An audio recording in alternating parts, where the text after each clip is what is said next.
like them, or they like, whatever they do. And I talk about what they say versus what they do. And I believe that's how we show the Lord that we're here. It's obedience. That's how we respond. How do you, every time somebody asks me, God's blessing, you know, said something about God's blessings and how well they've been blessed and things like that. And I just want to show the Lord that I'm thankful, and I want to show my gratitude. I want to show my love back to the Lord. And I just say, man, I'm glad. It's super easy. Obedience. Be obedient. So when someone lives out their values, when a leader lives out their values, you'll often get those values back in response to you. Great leaders have to live their values.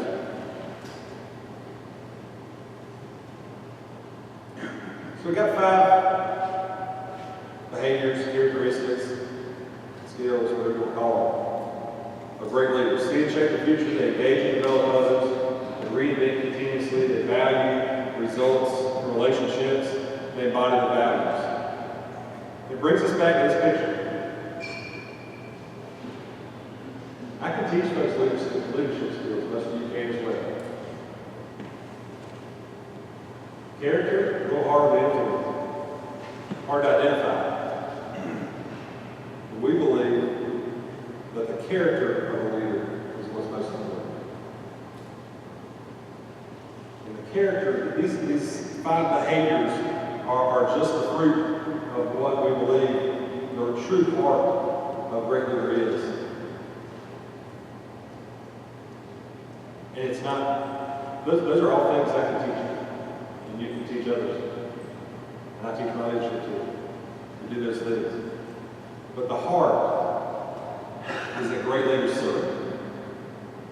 Model after Christ. Who humbled himself to a servant's role at the Last Supper, washing the feet. Very humble thing. I had a time when I was in Anderson for a few years, and my wife and I went to a Brethren church that someone we worked with, pastor. And they observed the third sacrament of washing the feet.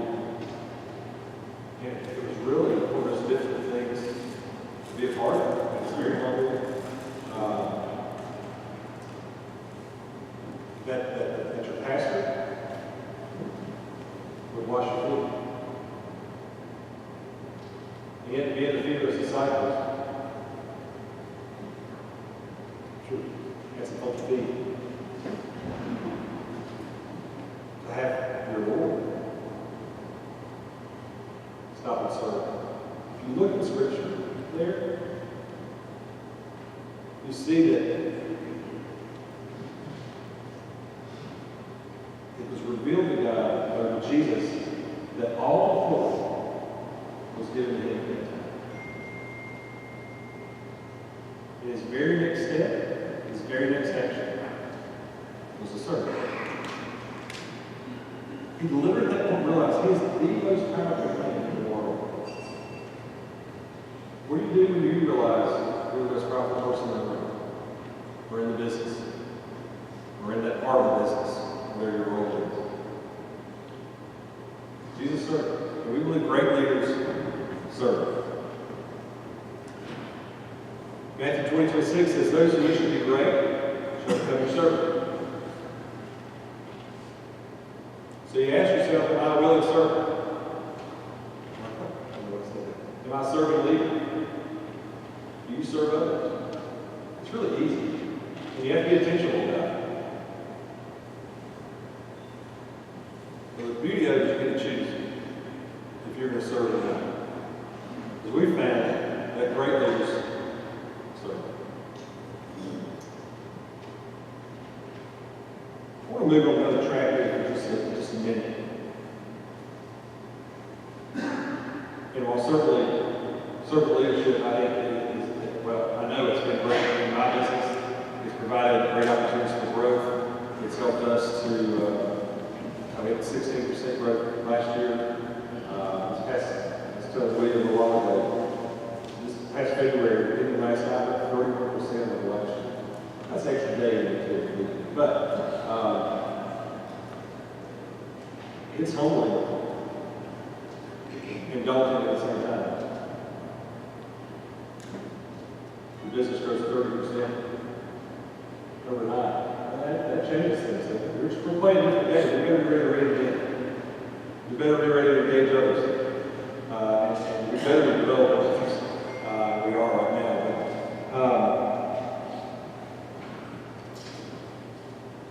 What Josh said earlier is kind of, my brain works a little funny, I guess. I think at the same time. I watch a lot of folks that don't live out their values anymore. They're willing to jeopardize those for good. They're willing to jeopardize those to keep somebody or take advantage of tax break. And it's heartbreaking. And one of the things that attracted me to Chick-fil-A was that I was able to operate the business online, but also live out my values and principles without them calling me, hey, why are you making this decision? And I can make hard decisions, and oftentimes I have to make the business decisions required. But I make hard decisions. So I encourage each of you to do the same. How do you live your faith through your work? And also in your giving, in your time, in your partnerships.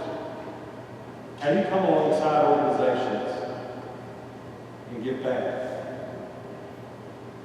Because the more God blesses me, honestly, I feel an obligation and truly a desire as well to give back. And we partner with them. Sometimes it's for the good of the business. Right? In March, every Chick-fil-A in Spartanburg is doing a program we call Gallons for Babies. And we've done it for the past 4 or 5 years probably. Where every gallon or two that we sell, we give $1 of that gallon to Carolina Pregnancy Center. So that's this month on March. So every time you get a Chick-fil-A or look at Chick-fil-A or think Chick-fil-A, just go buy a gallon. You got $10 right back there, Alexa, because we brought 10 today. So we're already giving back to that. And yeah, that helps us make folks aware of gallons of tea, sells tea, but also is an opportunity that we can partner and be a blessing to an organization that has some shared values. We partner with another organization that John Brian showed you talking about in a little while on Faith for Fathers. Because we feel like it's a good fit for what we do. Chick-fil-A's heavily invested in families. And that's the work Faith for Fathers is doing. So we choose to be a sponsor of some of their events and partner with them in ways that make sense for them and for us. We do other community events, activities, things for food banks. Personally, I felt a call to international missions years ago that I wrestled with. And leaving Chick-fil-A and surrendering to international missions. And God gave me Life Shape International, which is the foundation of Chick-fil-A, fully funded by the Chick-fil-A family, the Canton family,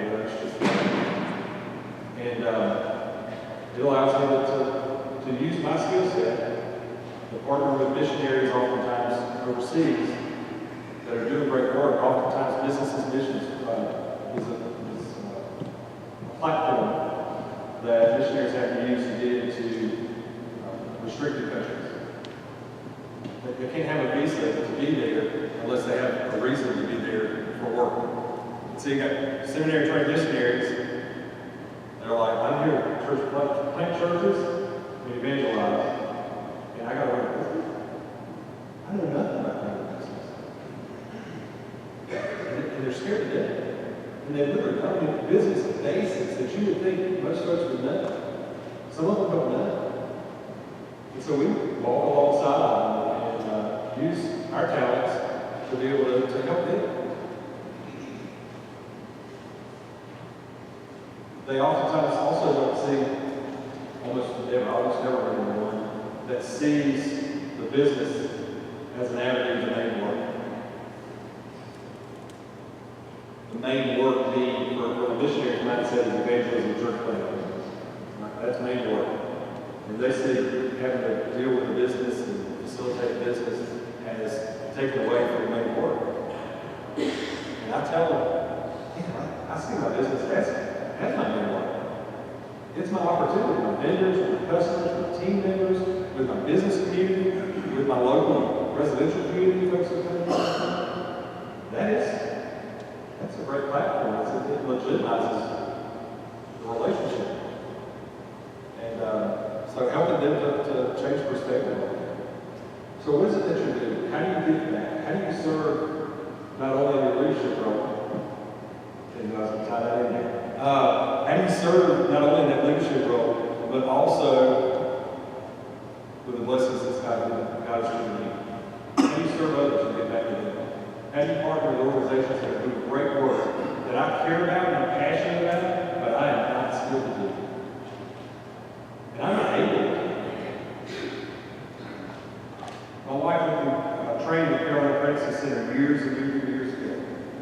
She'd come home one day and talk to me about her training that day. We just sat on the couch and read. And so I need to be involved in that. But I don't take too favorably to the men counselors or women who process pregnancy for some reason. So I found my spot. It's in financial support, and it's in support with the board. And God's taken a little bit that I can contribute to multiply tremendously with the expertise of the staff there. So I challenge you to get involved.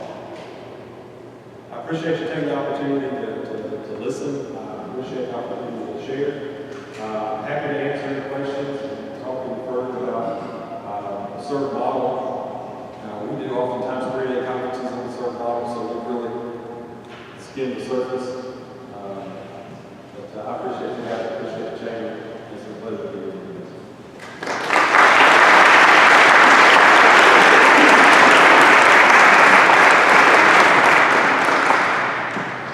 Thank you, Matt, and we appreciate that. Sherry told me to remind you all that the points here are going to be available later on the Christian Chamber of Commerce website and the Facebook page. So, 3-day course. They can do 3-day courses at home. Home study. Yeah. Let's give Matt another round of applause. Thank you.